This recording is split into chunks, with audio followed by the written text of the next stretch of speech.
This tutorial will cover all of the systems and mechanics you'll experience in Overworld Beta 2. New additions from the previous beta include 2 new regions, over 25 new Illuvials, Morphopods, glide, slide, and overload mechanics. You'll see all of those in this video. Overworld gameplay just got much deeper. If you do not already have access, register at play.illuvium.io.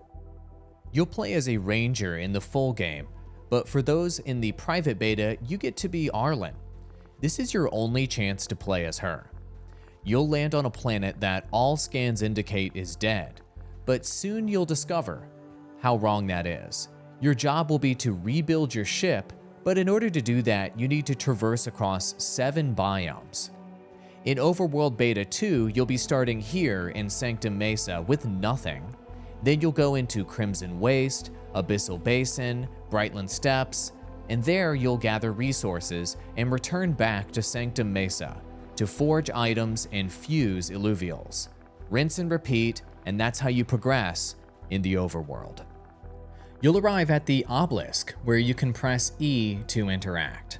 Once you do, you'll see the available options of Sanctum Mesa, where you're currently at, your home base, the 2 new regions, Abyssal Basin, as well as Brightland Steppes, and of course, you can always return to Crimson Waste, which was available in the previous beta.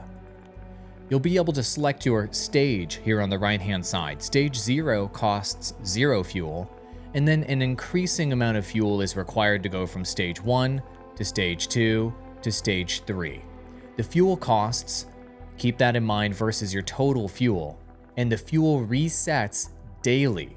And your objective is to travel to higher stage regions to capture rarer and more powerful Illuvials so that you can become the most dominant ranger in Illuvium. Press M to access the map. From here, you can use the mouse scroll wheel to zoom in and out. You can teleport to eligible locations by holding left click. I'll demo that in a minute. You can add markers by right clicking. I'll show you those in the open world.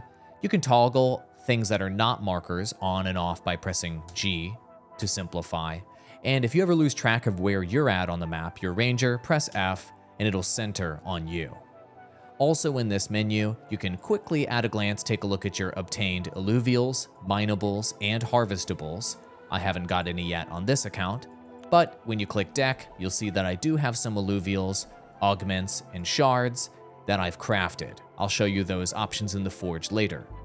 You can also at a glance check out your equipment from here, including your helmet, weapon, jetpack, skin, weapons, armors, and enhancements for your drone, all at a glance within these menus, and of course, settings options are available for you here.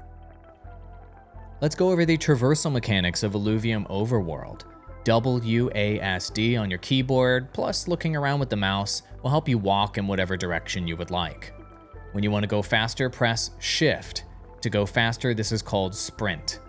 There's an option to toggle Sprint and to toggle a few other movement options in the settings menu. Just hit Escape and you'll see the settings tab up here. You can toggle your sprint, toggle your jetpack, and you can even do auto slide at high speeds. I'll show you that in just a moment. So now that you've mastered walking and sprinting, let's combo that with some jumping, spacebar to jump. There's multiple ways to jump, it's really up to you. I'm doing big, long jumps by holding spacebar right now, but you can also do smaller, tappy spacebar jumps like this. It's all about managing that stamina bar at the bottom of the screen, so you have the option. Hold down to do big jumps, tap to do smaller jumps. The choice is yours. We give you lots of options on how you'd like to traverse. Once you're mid-air, you've got multiple options on what to do next. So if you were to jump, for example, you can combo that by pressing Shift and use your jetpack, WASD, to control where you go, and you can also move the camera around with your mouse as you're in the middle of the air using that jetpack. A great way to travel fast, but it uses up a lot of stamina when you use the jetpack. Toggle option in the settings menu like I showed you a moment ago. There's a new traversal option called Glide that's available. Hit Control and you can use WASD as well as your mouse to choose where you go with that wingsuit, if you will, with the glide option. Let me show you one more time. Mid-air, Control. As you can see, WASD and mouse will allow you to glide where you'd like to go, giving you an extra bit of control depending on how you want to move around. We also have a new mechanic called slide. The sliding option is pressing control while you're on the ground, and there's also auto slide, like I told you a moment ago, where it will automatically slide you if you're going at a high speed and you land. So you can manually press the control button to slide, and it's incredibly useful when you're going downhill. Let me show you. I just pressed control and you're more or less surfing. Use WASD in your camera to move around with the slide. And you can also turn on the option of doing auto slide at high speeds. I like this because it adds an extra bit of style to everything you're doing. So let's say I was just jumping and then I did a glide. As soon as I land, it automatically has me sliding on the ground. I think it looks extra cool, but the choice is yours. Walking, sprinting, jumping, jetpack, slide, and glide is all available to you in the overworld. Now that you've mastered the traversal mechanics, it's time to use your weapon. You can use left click to shoot your weapon anytime you'd like, but I recommend aiming carefully and then shooting. To aim, right click, and then you can shoot, but I recommend charging up and then shooting. So right click to aim, charge up with left click, and shoot. Got it? Then once you've mastered that, when you're in midair, you can slow down time when you're aiming and shooting. Check this out. Aim, hold down left click, shoot. Pretty cool, right? Let's try that one more time. You can be in midair any way you want. You can be jumping or getting off a cliff or something. Aim, left click, shoot. Notice how it used up stamina while I was in midair to do that though. I'll do it one more time for you. Check out the stamina bar at the bottom of the screen. Aim, left click, hold, shoot. This is incredibly helpful when you're trying to shoot an encounter, which is a moving target.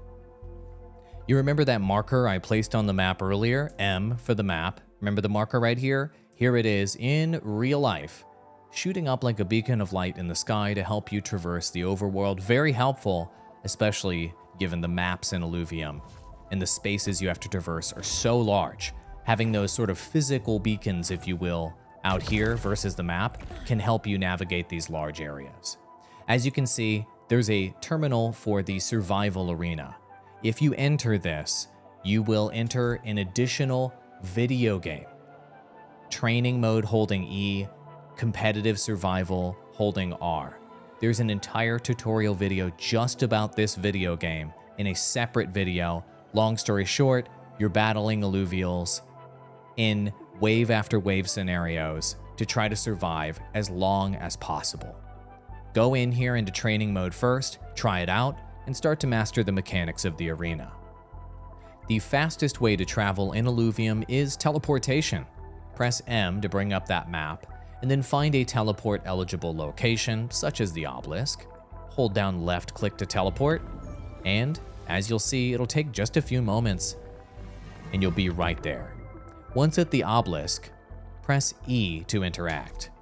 Here, you'll select the region that you want to traverse to go ahead and catch Illuvials and progress. In this tutorial, I'll do Brightland steps first. Keep in mind, Stage 0 costs 0 fuel. Stage 1, 2, and 3 cost an increasing amount of fuel, so be mindful of how much fuel you're using and whether you're equipped to be able to handle these higher stages. In today's tutorial, I'll just start with a Stage 0. Press T to travel to Brightland steps, or click, and it'll take you right there. As you can see, we have arrived in Brightland steps. At the Obelisk, you can always just press E to interact, press T here, or click this button to travel back to Sanctum Mesa, to go to the Forge, to handle items in your locker, and to progress. We're not going to do that today because there are bubbles that I want to show you. A unique traversal mechanic here in Brightland steps that can allow you to get up higher, because in this region, many of the cliffs and many of the areas that you want to reach, many of the harvestables and minables are up high.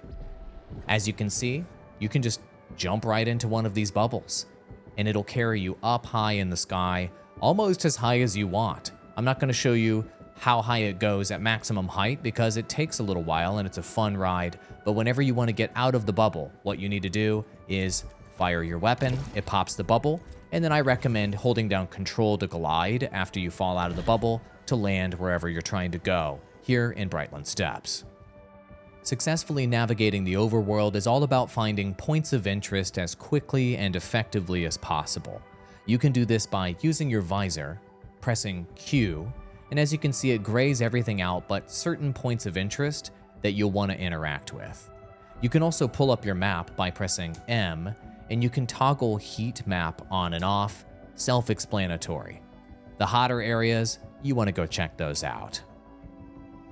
I briefly touched on gear earlier, so let's go into a bit more detail. Press I to bring up your equipment directly.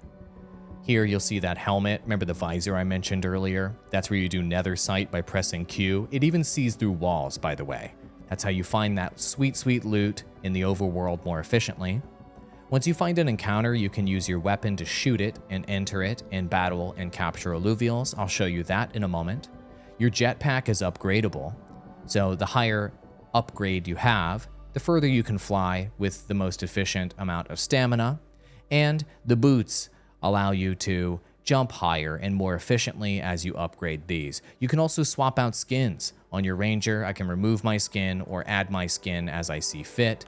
Once you go inside of encounters, I'll show you these later, you can equip weapons and armor. Those are located here in the bottom left. And there's even upgrades for your drone that allow you to detect further, mine more efficiently, scan more efficiently. You choose based on your strategy. And of course, you can swap the skin on your drone as you see fit. So let me just change it for you here, just to show you the different options. Or you can go with the original no skin look. It's completely up to you. And you can also see at a glance each of your storage slots and different statistics related to Mozart and your abilities over here on the right-hand side.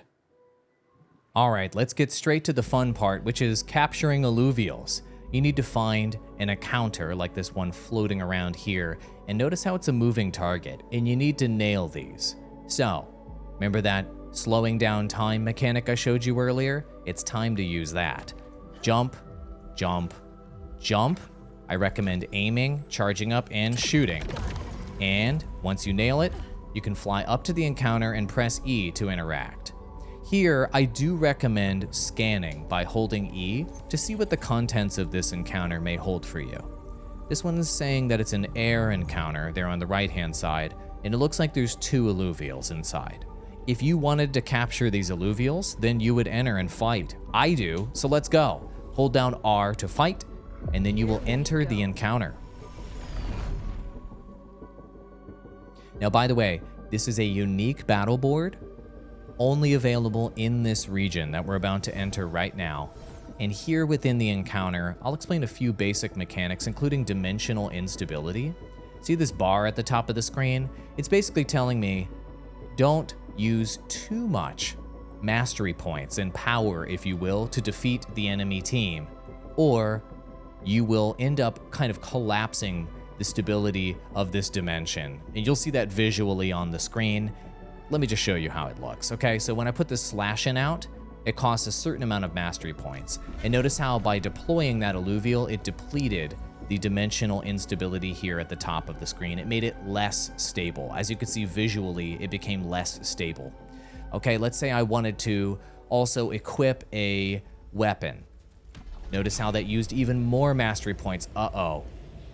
This dimension is closing in on me. As you can see, I only have 4 left, right? I really pushed it to the edge there.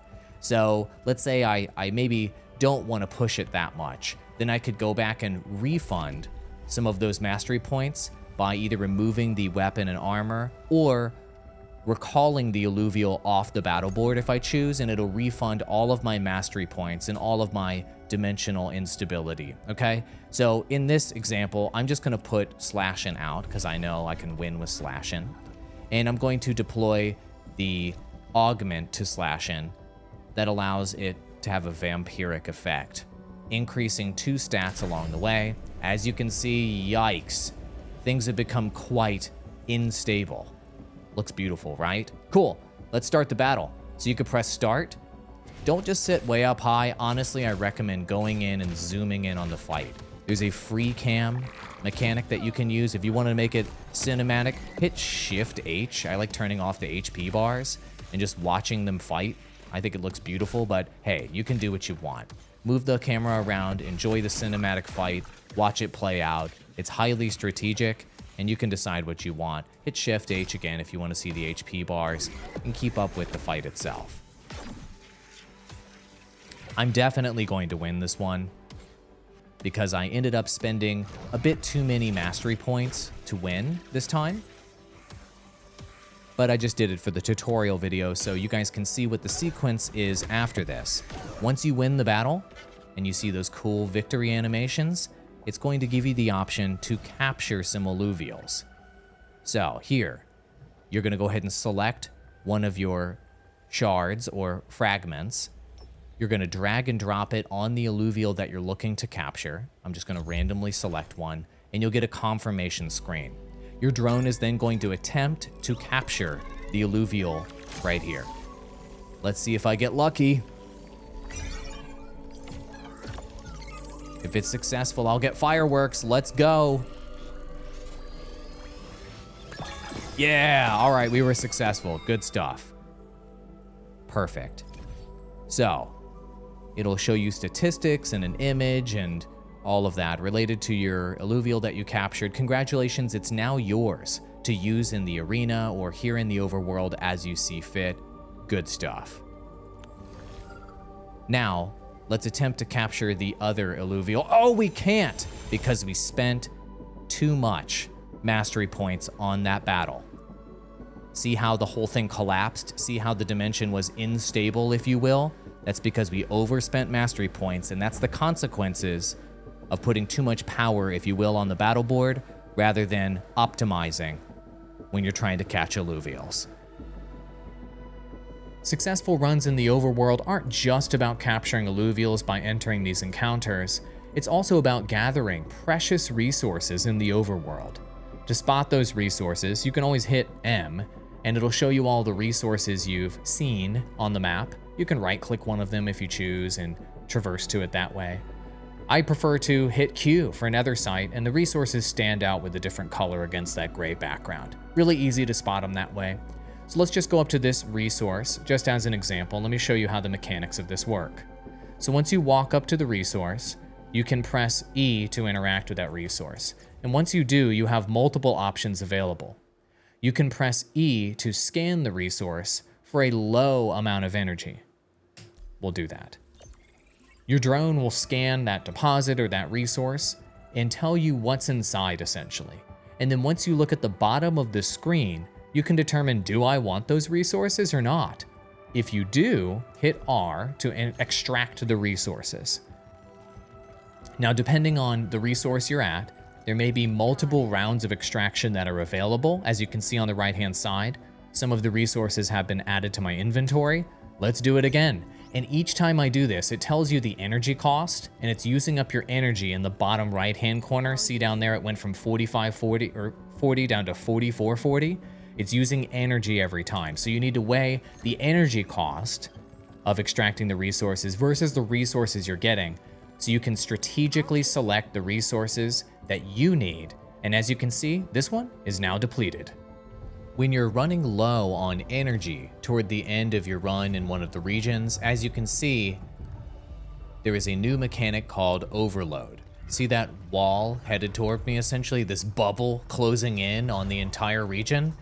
That's something that you need to outrun, and you need to use your last energy to effectively mine or harvest or collect any Illuvials that you want to get at the end of your run, because you cannot go through that wall, you cannot go outside of this wall here, this bubble, without being destroyed. I'll go ahead and demo it for you. By the way, I have triggered this manually using a dev build. Normally my energy would need to be lower, but notice when I go beyond it, I end up getting destroyed, and it will end up teleporting me back. Notice my health dropping in the bottom right-hand corner. It'll end up teleporting me back to the obelisk once that happens. This bubble, this overload mechanic, is now closing in here on the obelisk in the center of the map. So basically, this is a last-minute scramble, if you will, an exciting conclusion to your run here in this region, where you use the last bit of your energy, you max out that run, you make sure you got everything you can So be sure to plan up until your final bit of energy at the end, because it will close in on the obelisk, and then you will no longer be able to do activities within this region, and you'll need to travel back to Sanctum Mesa. I'll just demonstrate how it closes in on the obelisk so you can check it out. The edges of the circle here on the obelisk are where the overload mechanic will stop as it closes in on you. As you can see, boop, I'm now trapped here at the obelisk. All right, if you wanted to more quickly go back to the obelisk because you wanted to avoid the overload mechanic, you can always press M, and you can always teleport to the obelisk. That is the fastest way to get here, not running, sliding, jumping, gliding like I was doing a moment ago. Now your run is essentially over here in this particular region, so press E to interact on the obelisk and then travel to Sanctum Mesa. Once you arrive back into Sanctum Mesa, this is where most of your progression happens in Overworld. So press M, scroll over here, and then I like to use the teleport to quickly get next to the locker, storage, the forge, and the leaderboard over here. Also, that arena console that I showed you earlier is underneath this area. Let's go ahead and start with locker storage. I'll review the features of each of these terminals. To interact with locker storage, just press E. And once you arrive here, you'll see, first of all, I have a ridiculous amount of equipment because I use cheat codes, but all of your equipment that you do not have equipped and your upgrades will be located here. Your armaments will be located here, and your Illuvials here, and resources. It's all self-explanatory. Mineable, harvestable, craftable. This is the forge I'll show you in a moment for craftable. Morphopods is one thing I wanted to highlight. I didn't show you those in the open world yet within one of the regions, but here in your locker, it'll show you all the morphopods you've caught. I'll demonstrate catching one of those in Abyssal Basin in a moment. But these morphopods are essentially creatures that are interoperable, are useful in our other games. So when you catch them here in the overworld, they'll actually be useful in other games such as Illuvium 0, which is really, really cool that these games have these direct interactions on the blockchain like that, with morphopods as an example. If you want to withdraw anything that you see here in your locker to your inventory, you can right click, and then you can go to, let me get something that's transferable. There we go. And then if you want to go to your inventory, you can just press I from here to manage your inventory and your equipment and what have you from this screen. So, and if you have any equipment here within your inventory that you want to deposit in your locker, then you can go ahead and deposit it by right-clicking it. So notice how I put my basic boots from my inventory back into my locker. Standard interactions between inventory and storage. When you're done at the locker, you'll probably be more interested to engage with the forge. This is where all of the crafting happens and a lot of your progression goes down. Here under armaments and really all of the other categories, you can sort by tiers and stages and by affinity here at the top of the screen, and there's a search function, and you can even click reset and it'll refresh how many resources you have. I've used cheat codes, so I have a ridiculous amount of all of these. I'll just demonstrate making an armament, for example. I'll sort by stage 3, and let's say I wanted this, Thornslayer. You can select the amount of that particular item or weapon or whatever it is that you'd like to forge. Forging is similar across everything. Let's say I wanted to make 2. All your resources are listed here. Press forge, and then you'll get a confirmation, and it'll ask you where you want to send it. I'll go ahead and send it to my locker since my inventory is pretty full. And then as you can see, I have crafted that. Same thing for equipment, such as that jetpack, mag boots, visor we talked about earlier. There are augments, like the one I implemented earlier within that battle I showed you. Shards, these are what you need to catch Illuvials. So, for example, the Cured Resplendent Shard is what I demonstrated. I always make sure you have these on hand before you go out into a particular region, and you probably want to put them in your inventory when you go out into a region to catch Illuvials. There's also gemstones, there's drone upgrades of all sorts. Please take a look through all of these. Our team has put so much depth into these systems, into this gameplay, You can craft Illuvials if you want to. Sort, let's say I wanted a stage 3 Relentless Terra Lynx. I'm just randomly clicking one.